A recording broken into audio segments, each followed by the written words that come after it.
Kepolisian Resort Buleleng masih mendalami penemuan beras bulog tanpa dokumen di Paket Agung Singaraja. Kepolisian akan melakukan investigasi terhadap temuan tersebut setelah sebelumnya ditemukan di Banyupoh dan Bungkulan.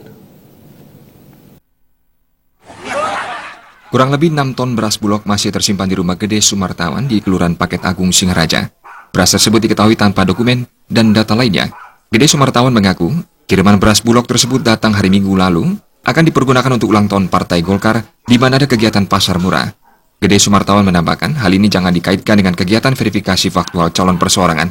Sementara itu hal yang sama juga ditemukan di Banyupoh, Kecamatan Grogak, dan di Bungkulan.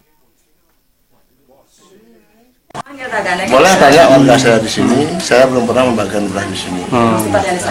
Apa ini untuk kepentingan politik, saya belum pernah. Ya.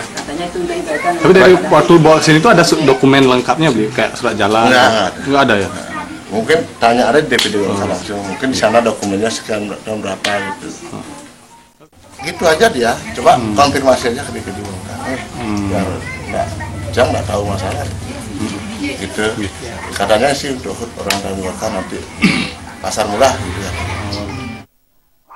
Sementara itu Kapolres Buleleng Made Sukawijaya mengatakan, tim kepolisian dari Satreskrim Polres Buleleng sudah melakukan rapat kecil dan meninjau bukti beras bulog premium di lapangan dan akan melakukan investigasi ke lapangan terkait penemuan beras tanpa dokumen tersebut. Jadi sekarang karena ini baru hari kerja sekarang kita investigasi. Makanya tadi rekan-rekan pun melihat tim serse kita sudah saya kumpulkan, hari ini sekarang bergerak semua terhadap semua laporan-laporan yang masuk dari kemarin dan hari ini. Semua kita tangani profesional.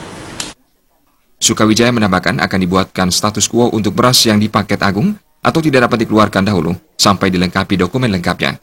Diharapkan nanti dokumennya segera diurus. Komang Yuda, Bali TV.